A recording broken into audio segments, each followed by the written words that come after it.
Hello, hello, and welcome back to another episode of the 2020 podcast, Canada's #1 optometry podcast. I am your host, Dr. Harbir Sayan. Thank you so much, as always, guys, for taking the time to join me to learn and to grow.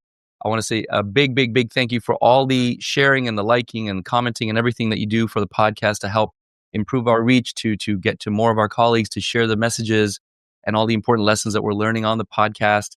As always, I have a big request right off the top, which is if you do get some value from this, if you found this interesting, please share it with somebody. Send a link via text, put it on LinkedIn, put a screenshot up on Instagram, and tag us.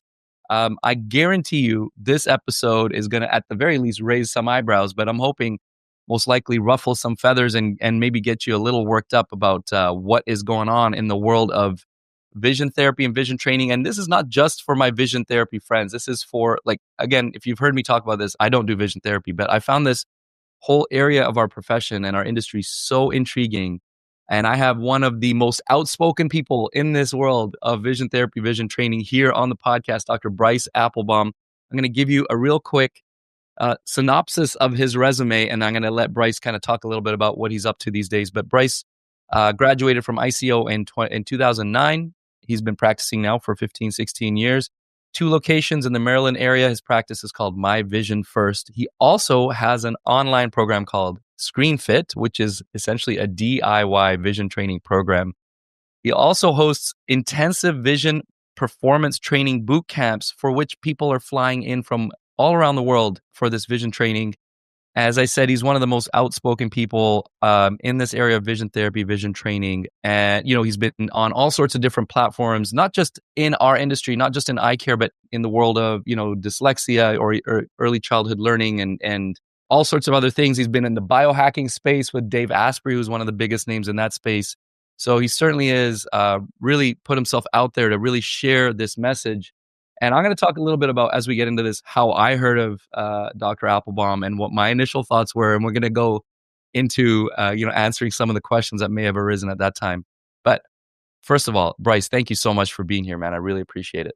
It is such an honor, such a pleasure. And I will tell you, I have been very intentional and resistant to going on optometry podcasts because I think a lot of it has been just with the intention of poking and prodding rather than educating and empowering. And when you reached out, I mean, it was a heck yes immediately because I love what you're doing.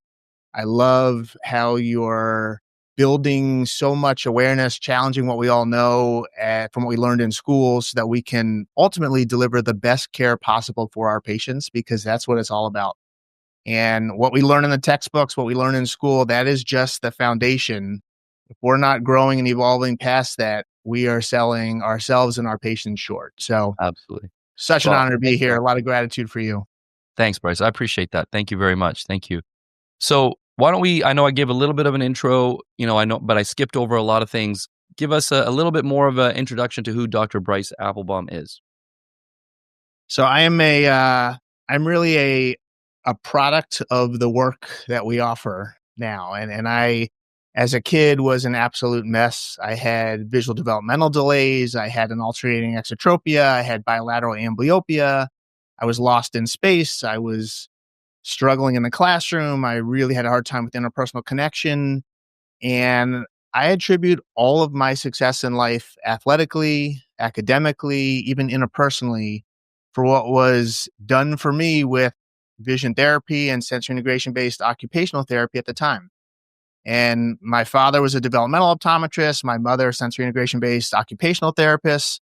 They created a practice to support me and my needs. And this was, probably 8 years ago. I was 4 at the time when this all started.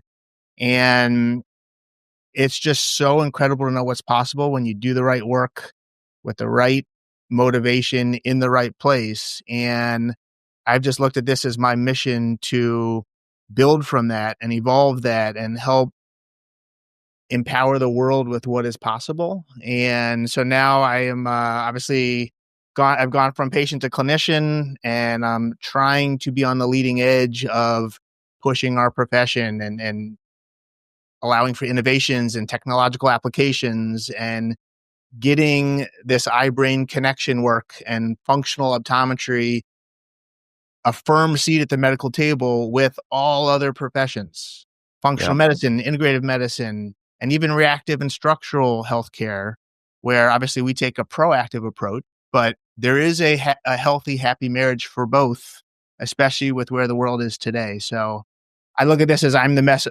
a messenger and one that is absolutely loving living my purpose in real life. That's amazing. I love the passion, and I love like that you're so in tune with your vision of what you want to accomplish. That it's hard to find that somebody who's so conscious of what they want to achieve that they can put everything else to the side and just really like streamline their life and their work.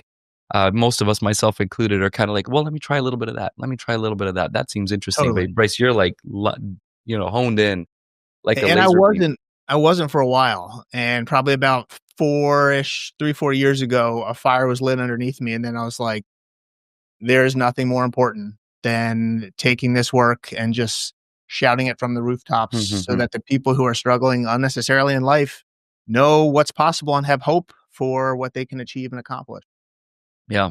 Well, first of all, the word functional, I want to tap into that a little bit because you hear that you mentioned functional medicine, and I've heard the term functional optometry from a few of my friends and colleagues, even a couple of people who've been on the podcast over the last year or so, Dr. Paul Roulette, Dr. Vitu Ban, Dr. Amrit Bilku, and they talk about these functional vision, functional optometry. What is that exactly? So I think it's really recognizing that there is a brain attached to the eyes, and Well, how there is. well the eyes, the brain, and the body are working together allows us to be successful in life or allows us to struggle unnecessarily in life.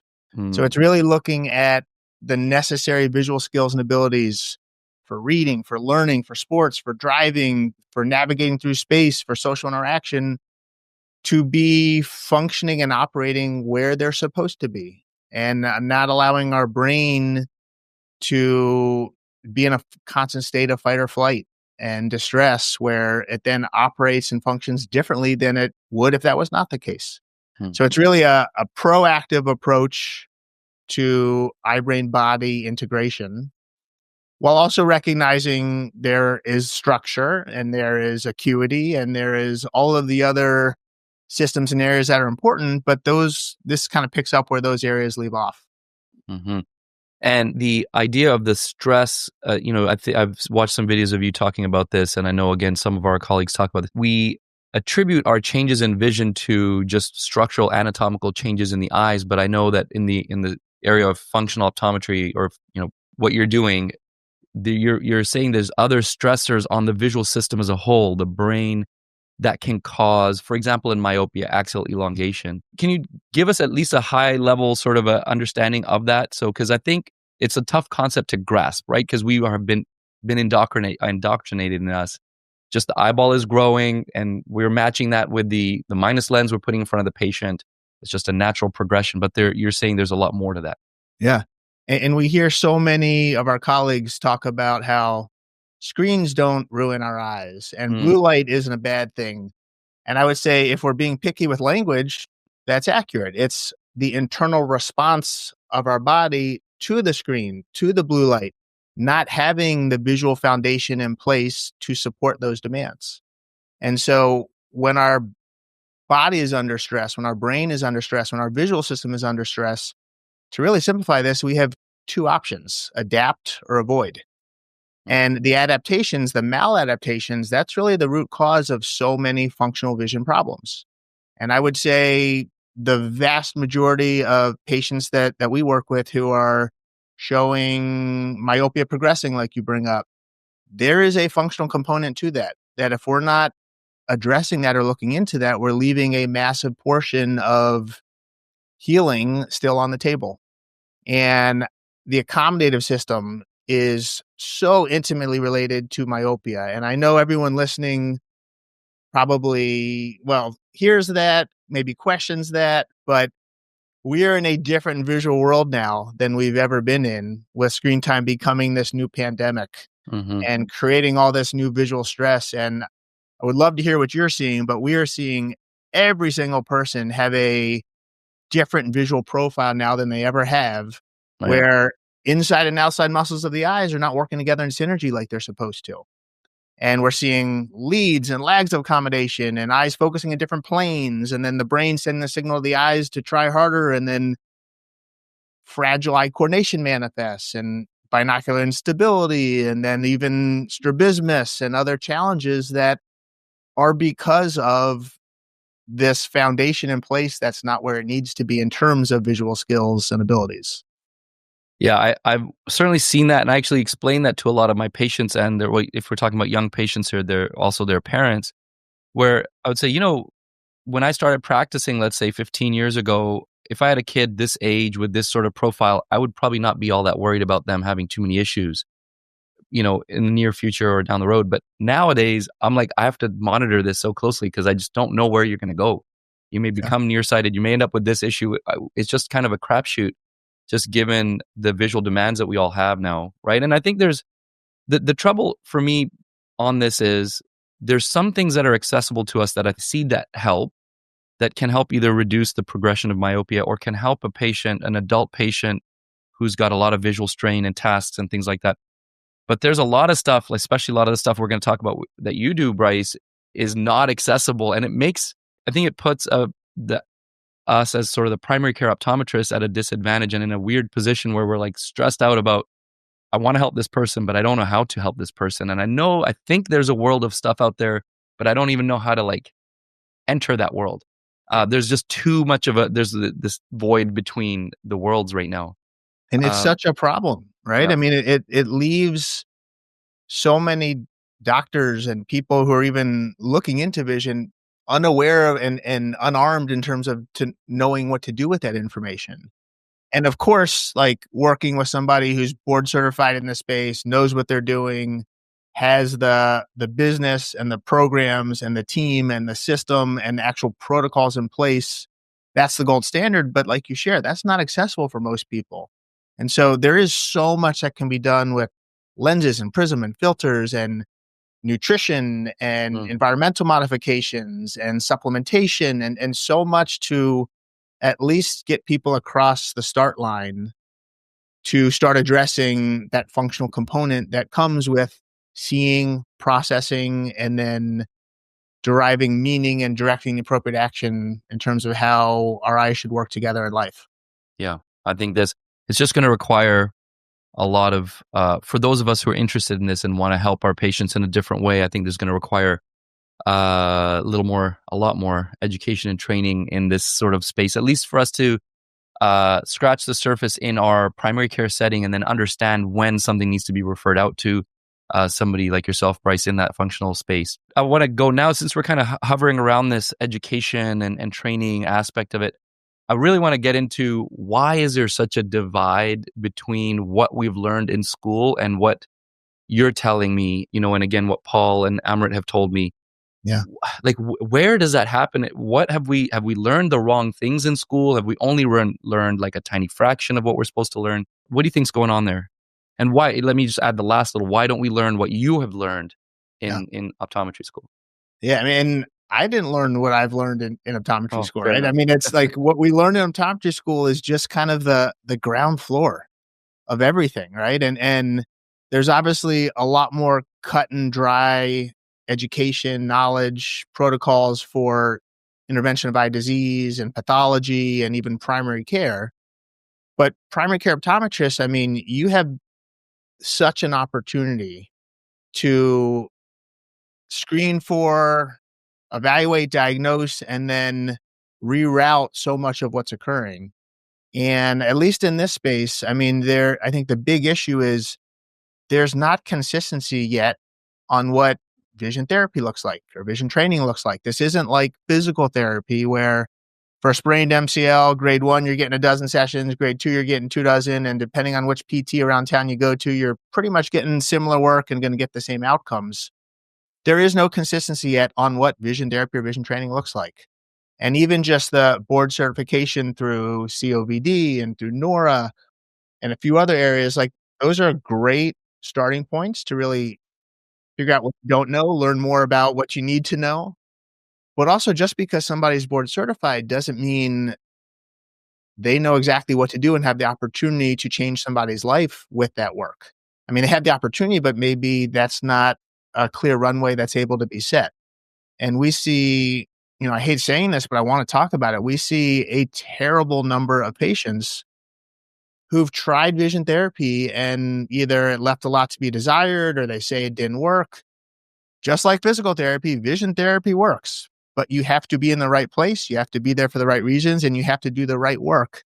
And I think it's really, really hard from a practice management standpoint to have an office that can deliver the care that's needed unless you're all in with it. And if you're just kind of dabbling, you're more comfortable probably to see ocular motor dysfunction and the reading and learning challenges, but somebody who's had multiple strokes, multiple head injuries, or crazy sensory overload from the mall or grocery store, or can't respond to junk lighting without feeling this need to retreat. I mean, the world is constantly changing.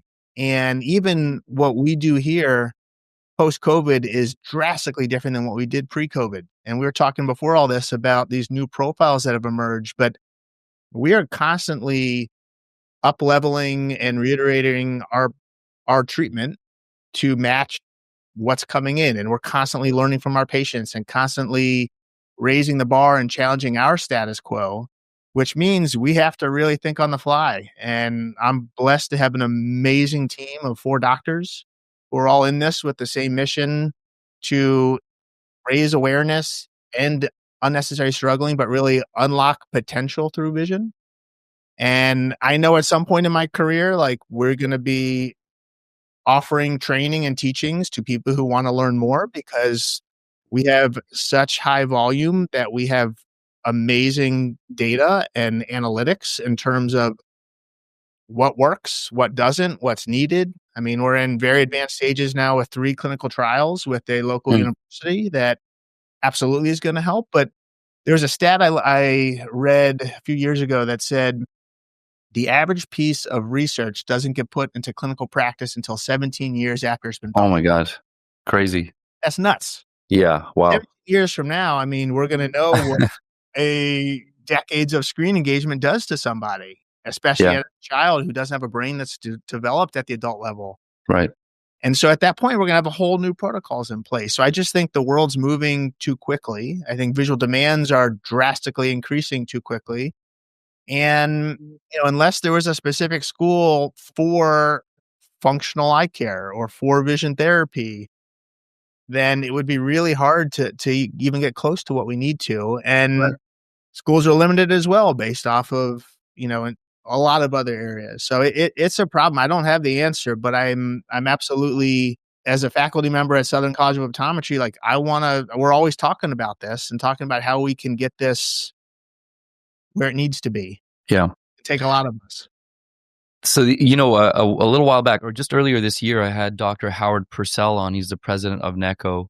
And I was asking him a question about business education, but his answer, I think, still would apply to this as well. And he was saying, he graduated, whatever it was, 40 years ago. Sorry, Howard, if I'm making you sound older than you are, but whatever the number was, it was a while back, right? And he was saying at that time optometry was a 4-year program, and at that time, they were not able to use what's it called, diagnostic pharmaceuticals, let alone therapeutic pharmaceuticals, and so the curriculum obviously was smaller, but it was still a 4-year program. And now, fast forward 30, 40 years, it's still a 4-year program, but we got DPAs and TPAs and injectables and advanced procedures and all this stuff, but it's still 4 years. So now we run through this summer and they add this course and the course load's a little bigger. And even with that, there's still not enough time to add in too much of a business program outside of maybe one course or one, whatever it might be. So I would, to play devil's advocate and to answer my own question a little bit, it probably is tough to fit in what you've taken a decade or more to train on, into a couple of courses in a 4-year program in optometry school. So I get that part, but I just still find that there's such a divide. It is a bit mind blowing to me. And to your point about the lack of consistency, I mean, isn't that detrimental to us as a profession and the perception that the public and other people within healthcare have of optometry? If one optometrist is saying, you don't need vision therapy, and one saying you need traditional vision therapy, and the other one saying this is all like that's no, you need functional training, and you need to do this and this and this type of stuff that sounds almost woo woo to a lot of people. Yeah. Like, doesn't have a negative effect on the perception of optometry? 100%. And not only do you need this or do you not need this, how about does this work or does this not work, or is this snake oil? I mean, when you don't know what's possible, you can't possibly allow a patient to have hope for that. And I mean, I was taught in school there's a critical period of neuroplasticity where after age 8, what you see is what you get. I mean, more than half my practice is adults now. We have a 92-year-old in office-based vision performance training developing depth perception for the first time.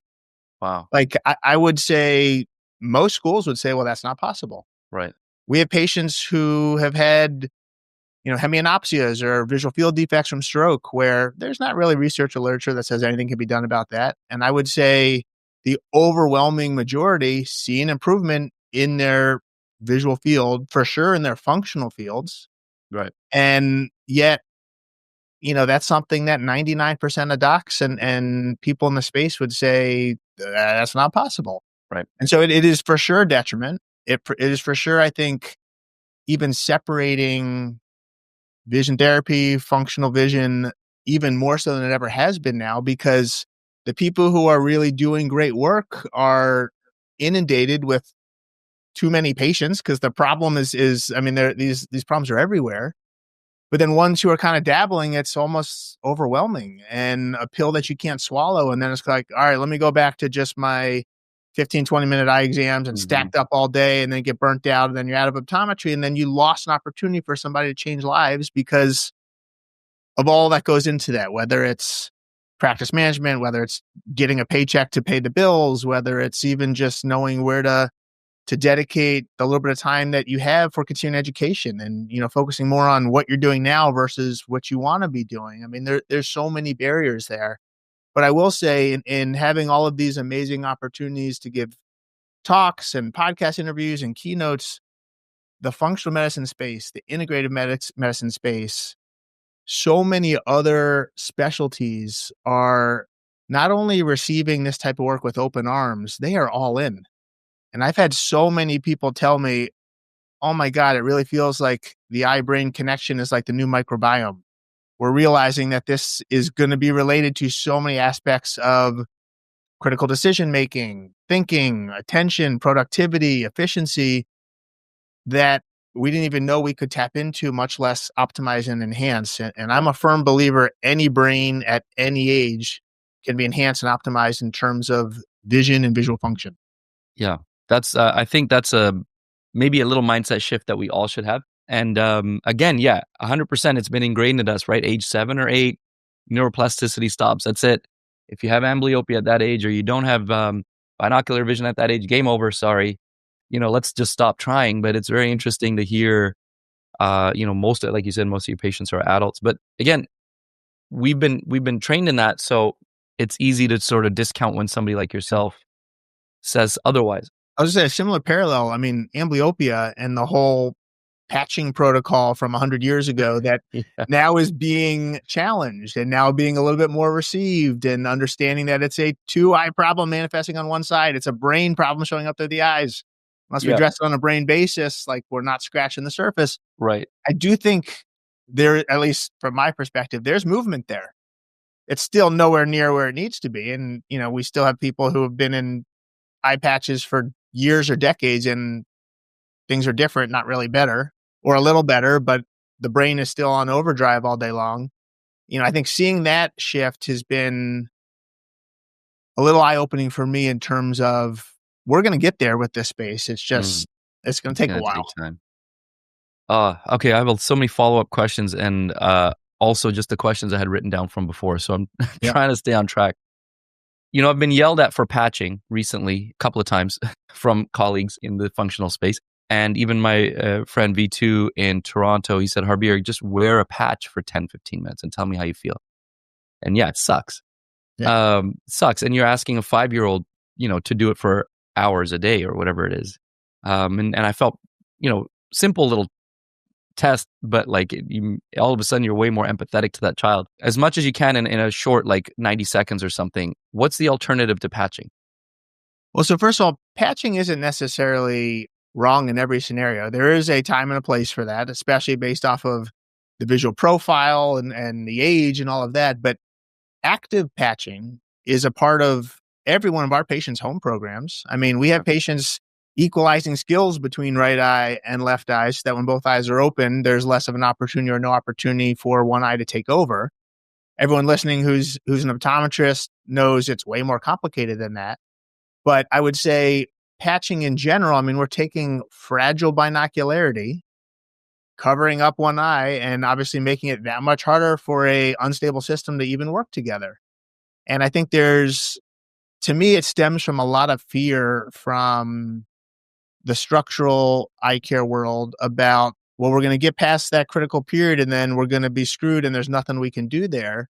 And so, we're always ingrained from day one of optometry school that our biggest mission is getting every single patient to see the smallest letters on the back of that dark exam room all the way at the bottom of the chart. And yet then all of a sudden with patching, strabismus often emerges and suppression starts to be tapped into. And then obviously the emotional toll that takes on people. So, I think there's work that can be done where learning takes place, but if learning doesn't take place, there's no reason to do it. Same thing with, reps with working out or even, with vision training. If you're just going through the motions and getting in 100 reps for a quantity standpoint, quality is what matters. And so I always say, I'd rather you spend 30 seconds on home therapy than, and really thinking about what it feels like, what it looks like, the depth that ensues when you are using both eyes together compared to just going through the motions just to do it. And so I think it really depends on the case, but I mean, we do a lot of active patching. We do a lot of monocular and binocular field. We do a lot of biocular work and Biocular. Got it. Really, I think what we're all taught in school where it's monocular work, then it's monoc and a binoc field, then it's biocular, then it's binocular. I mean, that protocol is not one we adopt. I mean, we start day one of treatment with 99% of our patients doing monocular work, but also doing binocular work and creating peripheral glue and fusional work that allows us to then have a baseline to step from. And we take a really holistic approach where we're integrating movement and balance and cognition and vestibular input into all of the work from day one, because vision obviously doesn't operate in isolation of these systems. Yeah. So I think it's really a cross-training approach that we need with any functional work, not just one specific treatment modality. And we need to be putting a lot of them together to maximize the benefits. Yeah. You mentioned something in there about wanting to see small letters on a chart in a dark room. Why, in your opinion, do you think we are so obsessed with 20/20 vision? It's obviously it's something that the public knows about, but in general, again, primary care, we're always just aiming for that 20/20 line. Maybe if we're like, wow, this person's got amazing vision, we'll push them to 2015 or 2010 or just to, whatever, just for fun. I suppose in most cases, because there's not really, I don't know if there's any real world translation to that, but we are so obsessed with the 20/20 that if we don't get it, we're, like, oh my God, what's going on here? Yeah. Why is that, do you think? Well, first of all, I always correct anyone who says 20/20 vision and say it's 20/20 eyesight. We got to look at eyesight and vision as separate things, vision being brain, eyesight being a symptom. And I think truthfully, it really starts with what we're taught in school and the origins of our profession and ophthalmology and optician work, selling glasses and selling the opportunity to improve acuity. And that's really kind of when, if we pull away all the bells and whistles, like getting the eyes to see and getting them to hopefully work together, that's kind of the base of all of this. Sure. And I think that's just something where it's a very clear skill set that we're all experts in and hopefully still evolving and learning from, but it's from day one, like that's what's ingrained in us. Yeah. I always talk about 20 happy and the ideal prescription being the one that's most balanced between each eye. That's, in my opinion, the weakest lens possible to give the most improvement, but any prescription should improve performance. If it doesn't improve performance, why are we giving it or changing the prescription? Mm-hmm. And I think one thing that really gets misinterpreted is I'm not anti-glasses. I'm a -10. I need contacts. I need glasses, but that just gives the brain images to process. And then what the brain does with that information and how it organizes it and filters it and derives meaning from it and then directs the appropriate action. That's really what our profession should be doubling down on. Mm-hmm. I think we talk about that all the time, right? Like you made the joke kind of earlier, or in a sense, in a lighthearted way, that it's sort of recognizing functional optometry is recognizing that the eyes are connected to the brain. But we talk about that all the time. Like our eyes are connected to the rest of our body, and we can see, in the retinal blood vessels, potentially hypertension, diabetes, and detect brain tumors possibly. We talk about these things and we know and we're proud of them, that we're trained in all of that. But I think sometimes then we forget that vision is just so much more than just seeing 20/20, and it's like you said, the processing and the ability to use your vision to move through space and all of that. Yeah. And I know we could do like 10 podcast episodes on all of that, but let's unless you got something else to share on that before I ask you a different question. No, I think let's tie a bow on that Otherwise it's because just we could another go really deep on some yeah, rabbit exactly. holes. Okay, so because what I really wanted to get at was how I found you. And some of the stuff that I've seen you talk about online, and I understand somebody in your position who's trained and extremely knowledgeable and has a very important message to share, and like I said, is laser focused like you are on getting that message out there. You're using the platform, and you're leveraging the platform's kind of innate tendencies to get more views and things like that. Now, and by what I'm trying to say, just to be transparent, because I know I can with you, some of the stuff you've put out there is a little clickbaity, okay? And I'm going to guess that that's somewhat intentional. But the thing that came by how I found you when I, around the time that I originally messaged you, was a video of you with Dave Asprey. I Yeah. think you're on his podcast, right? And Dave was asking you, I think he asked you, like, what are the 2 important exercises we can do to, I don't remember the exact term, but the term itself, it was a little, rubbed me the wrong way a little bit, which was like correct your vision or maybe just improve your vision. And your answer was the monocular push-ups, right? Yeah. So that came, and I was like, I thought pencil push-ups were not a thing, but and so that really kind of got me interested, and I started looking at more of your videos, and I saw that you shared that same sort of technique a bunch of times. And what I wanted to get into was, first of all, explain that, if you don't mind, the exercise and why it's useful, and if you've gotten any pushback from some of the content that you put out there in the digital world to help kind of bring awareness to this functional optometry space. And for anyone listening, I always want to be called out if you feel like something that is being shared or said doesn't resonate with you, and that opens up an opportunity for discussion and for learning. But I can confidently say that anything I put out there, anything my team puts out there, we can stand behind. And so when I say that, as an expert in the podcasting space, you can control what you ask, but an expert interviewer now or interviewee, I can't control what's asked of me or how people interpret what I say.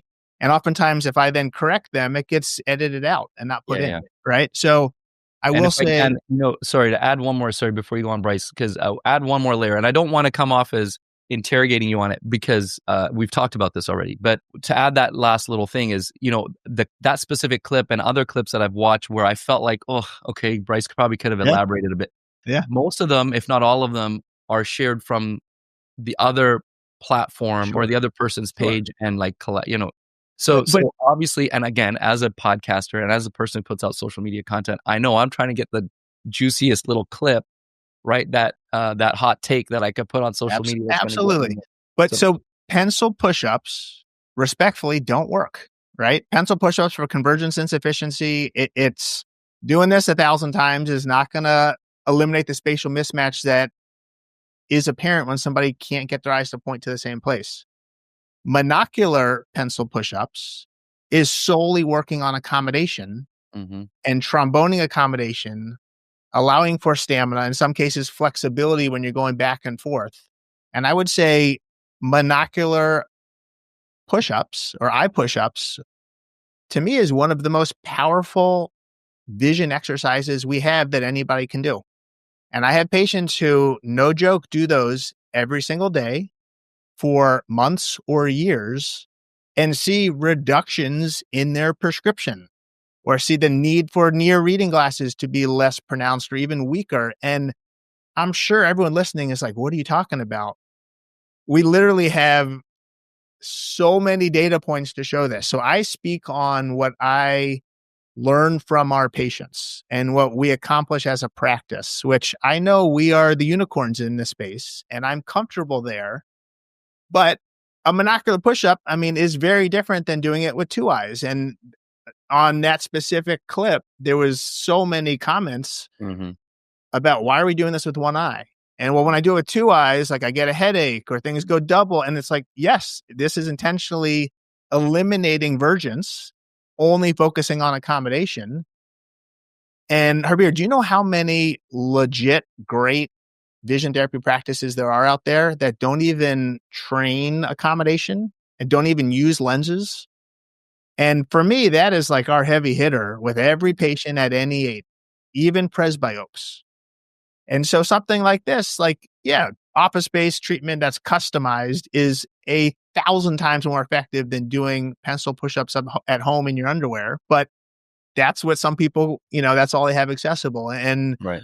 I think with Dave Asprey's podcast, it was so wonderful for our profession because he did a week-long boot camp with us. And then we filmed the podcast on Friday of the week outlining his wins. And he went from 20/40 to 20/20. He dropped the plus he needed for near. He eliminated double vision, improved his depth perception dramatically in 5 days.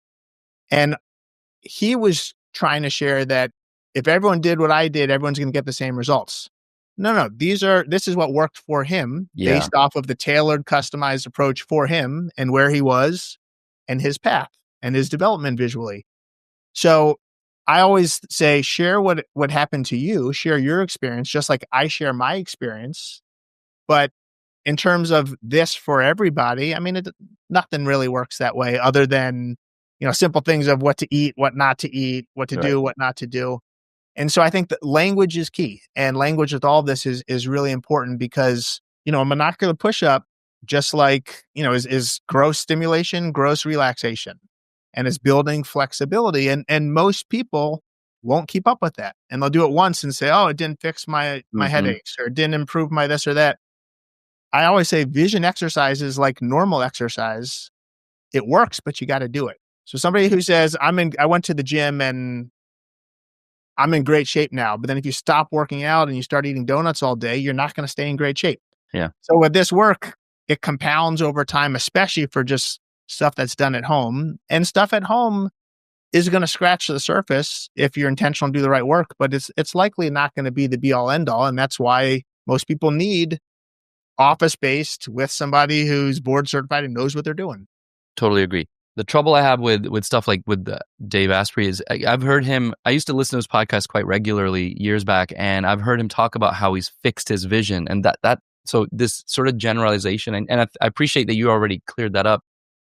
Dave is probably overgeneralizing, saying, here's how I fix my vision, and you could do it too. But the problem is either he's naive to it or he's ignoring it deliberately. But as we know, there's a million different reasons why somebody could have blurry vision, whether it's an anatomical thing, it's a, axial length thing, or it's an actual pathological problem in the retina. There's all sorts of reasons why somebody could have blurry vision. And I think in the case of that clip and others, and others that didn't include you that I've heard on Asprey's podcast before, where he's a little too comfortable generalizing, like, oh, everybody can just fix their vision by just doing some exercises. I used to have astigmatism. I don't have astigmatism anymore. I don't know if that's how astigmatism works, but maybe you can compensate for it now, but you can see well, but do you get rid of your astigmatism? I do feel like I need to say he is one of the most fascinating, sharpest people I've ever been around.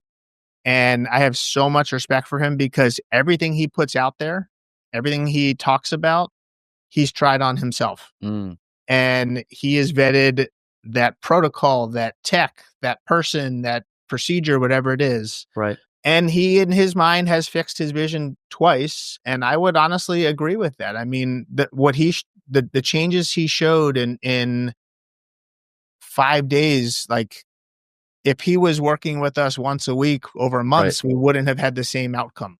But then again, that's your more intense approach and Right. tailored approach to Right. that one person. And I'm not denying the fact that he had significant visual improvement, but that's through that tailored approach with you versus saying, if I just do this one thing, it's going to fix your vision. And going back to the comments in that post, there were various comments, and one of them was like, I have Stargardt's disease. Can I fix my vision with this? And so that's the concern I have, is that we're maybe potentially giving false hope to some Right. patients out there who have uncorrectable vision issues. I think more than anything, and this is an impossible mission, but I'm not denying Dave Asprey's amazing at what he does. I'm not saying he's not genuinely, brilliant, but I wish that there was just a bit more acknowledgement of like, guys, just to make sure you understand, this doesn't work for every single vision issue that has ever existed, but it could work for these things. Maybe improving your accommodation so you don't need reading glasses. I'm all on board with that. And I've evolved a ton with just myself spiritually and personally, and getting to a place where I am fully comfortable with myself and what I put out there professionally and personally. What I look at this is, if a particular video or reel is going to allow one person to potentially have their lives changed, or recognize they don't need to be struggling unnecessarily with these hidden functional vision problems that are no longer hidden, then I've done my job. And the amount of comments we'll get from posts, and our social media presence is growing very, very quickly, that are fear-based or scarcity-based or just not accurate. I mean, I do anytime I can, I'm responding to comments, and I'm blessed to have a team now that is also responding to comments, because things can go down the wrong path pretty quickly. And believe it or not, everything on social media you can't necessarily trust. It's kind of like the wild, wild west. And there are so many vision improvement coaches out there that are just completely miseducating and missing the boat on everything. And even talking about the Bates method. And if you start palming and sunning, then you'll never need glasses again. Like it's a little more complicated than that. Yeah. But something like the Bates method is from 100 years ago. We're in a different world now than we were 100 years ago. So the treatment, the protocols needs to be different, because screens didn't even exist when Dr. Bates was out there putting his work into the world. Right. Yeah, I know. I've heard Dave talk about palming before as well in the past. Oh man, I want to ask you about the Bates method. Okay, then I want to talk to you about the other lady that I saw on social media. Okay, so the Bates method, what is it? Does it work? Because I've heard a lot of people talk about it, and I've had comments under my own videos and posts on social media about, this is all a fraud. You're a fraud, and the Bates method cured my vision. So what is the Bates method? I mean, the Bates method is, to really simplify it, it's kind of as simple as take off your glasses, stop wearing them, decrease the stress that you're holding in your eyes, do eye yoga, do all of these calming techniques to allow for better balance in the autonomic nervous system. And then all of a sudden, like, everything is going to be cleared up and you're going to be perfect. I would say there are definitely little nuggets that we can take from the Bates method that have value and merit. But, I would say, again, like, we're in a different world now than we were 100 years ago. And I do have many, many patients who say they've done the Bates method and show up and are not wearing correction or have minimal refractive error. And from their recounts, their experience, they were a minus that X amount of years ago, or they had this much astigmatism X amount of years ago. And so I've always been incredibly intrigued by there has to be something there, but let's lift up all the layers to try and find what's there. But now in 2025, I mean, we have many patients who go through a vision performance training program with us with the sole goal of wanting to decrease their prescription or eliminate their prescription. And we very clearly share from the beginning, that is not the reason to do this. We do this type of work to improve functional visual skills and abilities, to optimize eye-brain connection. That may be almost a side effect that you need less help moving forward. And I mean, we have hundreds of patients whose prescriptions decrease dramatically. We have, I want to say this because I think optometry needs to hear this. We have almost every adult that we work with in our intensive see an improvement in near acuity, be able to do that much more with less plus or even eliminate plus to the point where their presbyopia has been decreased or improved dramatically. And I will tell you, 5 years ago, I would say that is impossible. What are you talking about? My wife right now is not wearing plus for near. And on her 42nd birthday, literally blew out the candles and was like, Bryce, I can't see the small print on the back of the medicine bottle. Mm. You got to do something about this. We put her through a specific protocol of specific vision performance training exercises. She reversed the age-related changes. She now has the focusing system of somebody half her age. And, months, a year later, her near acuity is solid and she's reading medicine bottles. So I always say to docs who challenge this, I say, well, have you ever tried it? Because if you haven't tried to figure out what's possible, you can't say it doesn't work. I'm still blowing my mind daily with the results we get from patients where it's like, all right, we've had enough of these over a long enough period of time that there is something here. And I can confidently say that 5 years from now, we're going to be doing very different work that's going to allow for very different outcomes because that's what the world deserves and needs. And that's what our patients come to us for, to kind of be on the leading edge of what is possible. Yeah, that sounds amazing. And I'm sure that's going to intrigue a lot of our colleagues who are listening, to be able to help our patients to that degree. I imagine there's also some people in the industry who will hear that and say, that's going to reduce our sales or. And I want to comment on that. If we're focusing on sales and we're focusing on just what it does for us, we're doing something wrong, right? Like, we need to be in this space to help people. And if you help enough people and if you do great work and you live with integrity and always do the right thing and are intentional with what you do, then the abundance in terms of finances that comes. But if you're just doing what you're doing to make money, you should question what you're doing. There's a lot of other ways to make a lot more money, probably more quickly than churning out eye exams and selling a lot of frames there. But ultimately, like glasses and lenses and the optical secrets that we all have in this profession, I mean, there's enough people out there. Everybody's got eyes. Everybody's got a digital world that they're engaging with where there's enough for everybody in terms of what you do to be compensated for your work. Right. So there's that aspect of it. And I wonder, in the industry though, not just optometry, but industry. So the manufacturers of the devices and the things that we're selling in our practices, whatever advancement in lens technology for anti-fatigue or this or this or this, if those people are maybe concerned that too many optometrists will get into functional vision, improve their patient's vision, and reduce their need for their technology that's being produced and they're spending money on R&D and all this kind of stuff. Well, and I will say, to ease everybody's concern here, the vast majority of the world does not want to put in the work and does not want to keep it up 10 to 15 minutes a day, every single day. And I'll tell you, if you don't do work to counter the age-related changes, you're going to need reading glasses. 100% of people. We all know that. And I'm blessed with people that are motivated and compliant and will run through brick walls because this matters to them that much for these results. But most people, it's like, I can't see this. I'm just going to put glasses on and all of a sudden I can see this and now focus on what I'm trying to accomplish. So there should not be concern there. But for the small subset of the population who wants to be proactive and this is important to them, I mean, there are options and solutions available. Yeah. So I want to go back quickly to some of the social media stuff. This was what I was thinking is partly, some of this is, if you want to, maybe it's the wrong term, but collateral damage, right? So sometimes it's perceived a little incorrectly, or some patients might feel like, oh, this didn't work for me, this pencil push-up or some other thing that you've mentioned. But if there's one person it helped, then it was worth it. And I understand that concept. And I understand that, the desire to help somebody out there. The concern I have is sometimes, and this is not just you, this is like others, again, in the functional space that I've talked to, is that because it goes over so many of our heads and it feels a bit intangible, and we didn't learn it in school. It feels a bit too woo woo. And there's stuff as you said, there's a lot of stuff on social media that's not real.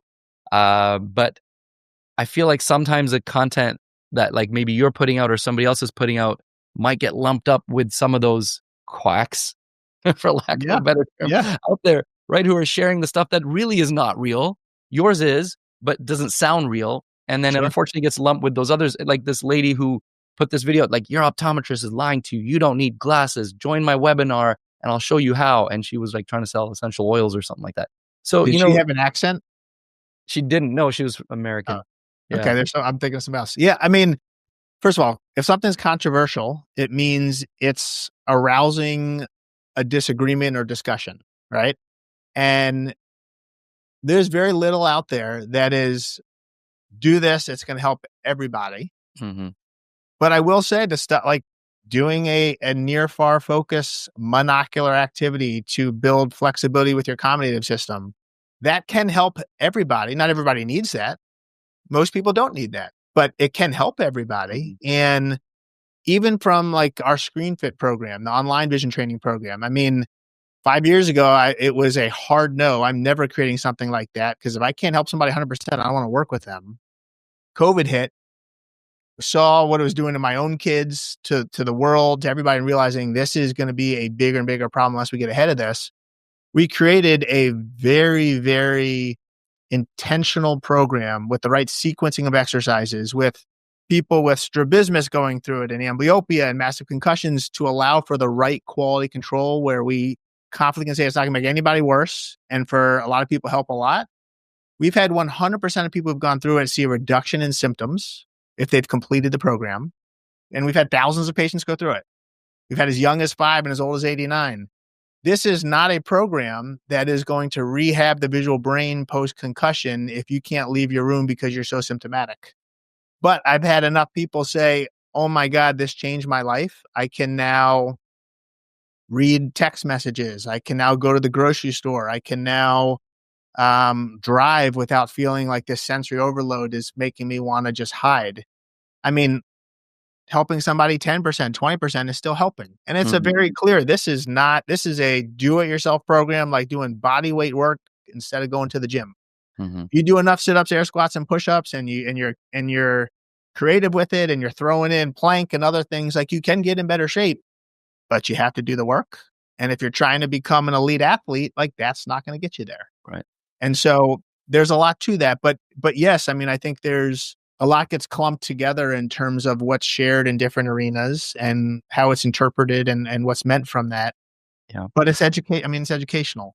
It's no, and again, I understand that the goal there is that you're leveraging the platform to reach people, and if it helps at least a few people, it's beneficial. I get it, and as I said, it's part of how the platform works, unfortunately. So there's going to be some people out there who are leveraging it with no actual substance, and there's going to be people like yourself who actually have the substance there, but sometimes the messaging gets a little mixed up with some of the others. Talk a little bit more about your ScreenFit program. I know you just gave us a little bit of an idea of how, who it's helped. How do you think colleagues of ours out there will perceive an at-home vision therapy program that's a bit of a DIY type of a setup? Well, so there's a lot of programs out there. There's HTS from like the 80s that one of the biggest pediatric ophthalmologists nearby in the DC area prescribes that for every one of his kids that he sees. We have research to show that doesn't work and is essentially a placebo effect, yet still prescribing that. And I don't want to attack anybody else, but there's a lot of other programs out there specific for amblyopia and one specific for reading readiness. So I would say, knowing that myself and my partner in ScreenFit, who is a sports vision optometrist, Dr. Joe LaPlaca, knowing that we created this together and it's clinically excellent, allows me to feel comfortable with it. And I know this is probably not going to sound great, but I can't control how others perceive things. I can't control how they feel from it. And I will say, I'm an open book. Reach out. Let's talk about it. But we now have a lot of ODs recommending this for patients. And I think that's a pretty nice compliment. And we have a lot of ODs go through the program because they want to see. And then they're like, oh, wow, this is actually very different than what I thought it would be. Mm-hmm. And there's lots of tips in there, like take breaks on screens and make sure you're getting out walking. And here's how to engage your periphery when you're on a walk.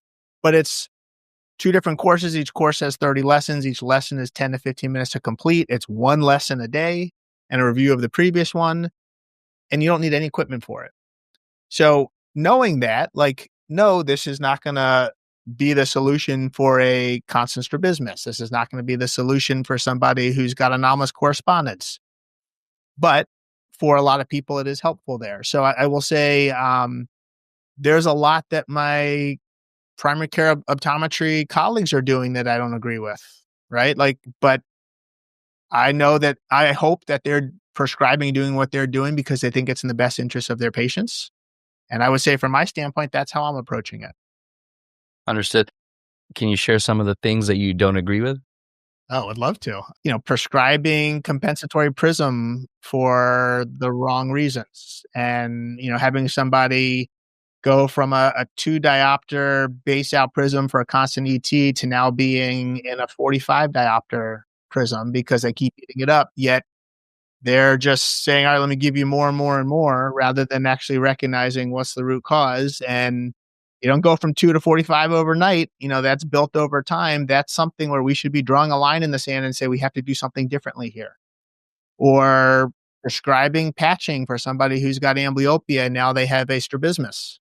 You created a new problem. Prescribing glasses for somebody for compensatory reasons to see HD clear all the time, yet their accommodative system is a mess, but you didn't do any testing to look at their accommodative system to know that.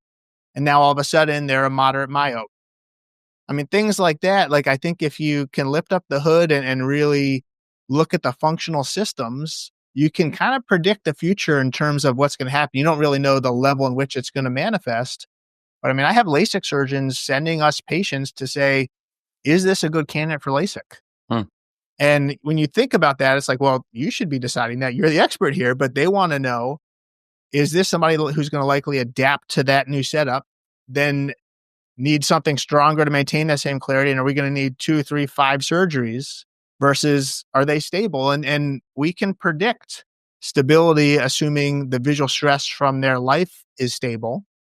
A child who goes from a reluctant reader to being an avid reader often becomes myopic.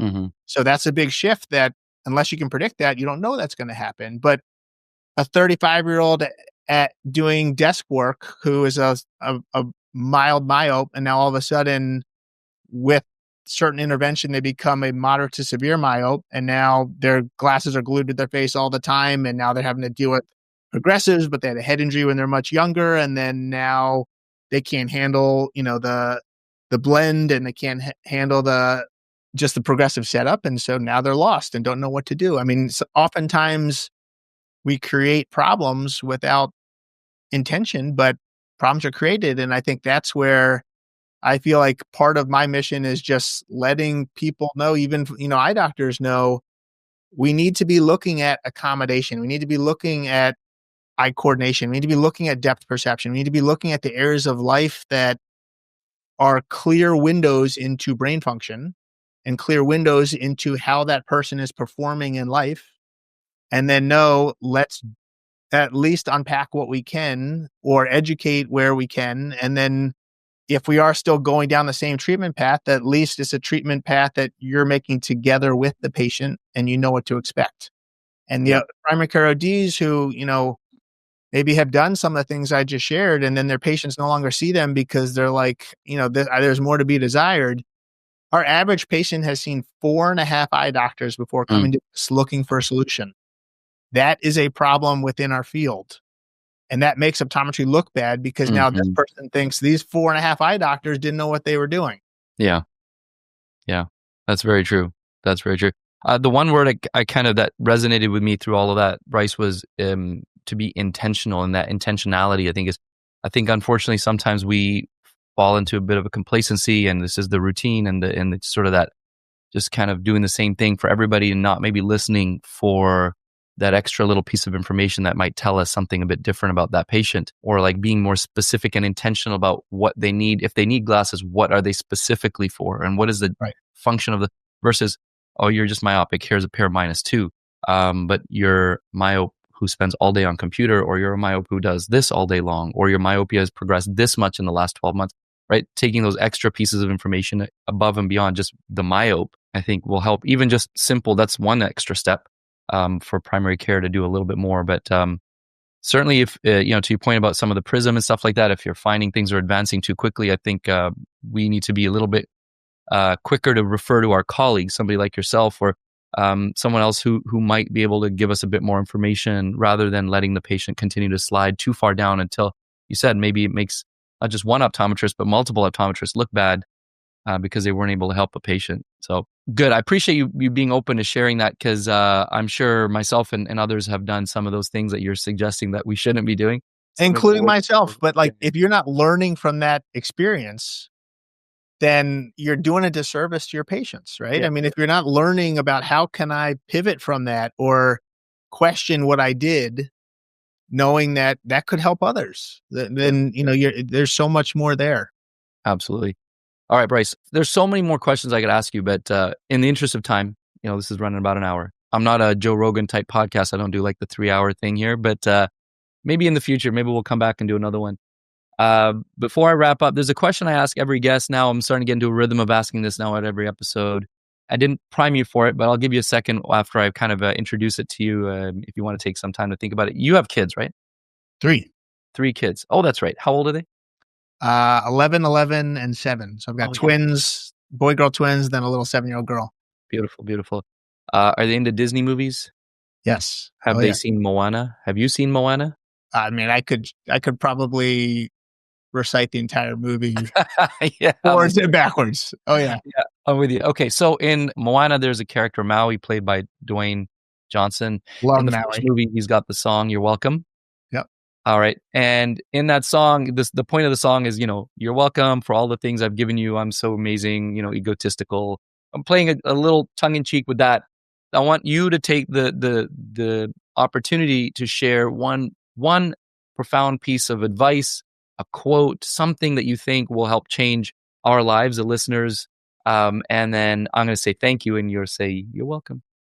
Amazing. So I'll give you a moment to think about it, and tell me when you're ready. So, all right, let's do you're welcome. You're welcome. You're welcome. All right, Bryce, what is the one profound piece of advice you could share with us? And hopefully people can take this and start sharing with their patients as well. If you cannot control your eyes and their ability to focus, then you cannot control your mind and its ability to focus. So we need to all be looking at eye movements. We need to all be looking at vergence and accommodation. And in doing so, we're going to be able to really unlock so much potential for people and allow people to live lives with vision unlocked. And so I think that's my advice is let's all start doing one quick test of the functional visual system. Take a pen and do an NPC. Do an eye movement. Do a near far focus. Everybody who questioned the eye pushups, try it for a week. See what you notice. You're going to notice something different if you do it. You're going to notice one finger's going to be able to get closer. One finger's in a different plane than the other. And don't test, test, don't guess. I love that. Vision unlocked. That's a cool term. I like that. Cool phrase. Thank you. Thank you very much, Bryce. You're welcome. You're welcome. You're welcome. All right, Bryce, before we wrap up, where can people find you and learn more about you? So practice My Vision First, myvisionfirst.com. And then we're all over the socials, but I would say Instagram is the one that seems to be gaining the most steam right now. And it's Dr. Bryce Appelbaum, DrBryceAppelbaum. But Appelbaum is spelled E-L, not L-E, not like the apple, because my ancestors wanted to make things really difficult and challenging for us. But please, if you see stuff that's on there that you love or don't love, or have challenge it, question it. Let's start a conversation, and our conversation is going to open up the eyes of others and be impactful. But let's just make sure we treat each other with love and respect, and then from there, there's a nice foundation to build off of. 100%. I really appreciate that final message. Actually, that's really great. I think if somebody's listened to this and they understand where you're coming from, Bryce, and your training and the mission, then, if I was to go back and rewatch some of the clips that I'd watched before I ever spoke to you, I certainly wouldn't misconstrue them. Now I understand where you're coming from, and the message is clear, and what you're trying to achieve is clear. And I've really come to respect, really, really respect my colleagues and yourself in this space of functional optometry. It's really opening doors that I feel like we didn't even know existed, and opportunities to help our patients in ways that we didn't even know existed. And I just hope, rather than it overwhelming our colleagues, rather than it shutting them down or offending them, I hope it helps them to just think a little differently and realize that there's so much more we can do for ourselves and for our patients. So thanks, man. I really appreciate what you're doing. And thanks for being such a great guest. Dude, my pleasure. And I really appreciate your openness, because you are a mirror that so many of us can look at to recognize, we don't all know everything, and we need to be able to be open to evolve and grow and learn from our life experiences. And then that's going to help so many others through our really powerful work that we all do here. Absolutely, man. Absolutely. Thanks again, Bryce. I'm sure you. I'm going to have you back on at some other point to yell at you about some other Instagram posts of yours. But thanks for the time. And thank you to everybody who's listening and watching to the 2020 podcast, Canada's #1 optometry podcast. We'll see you guys in the next episode.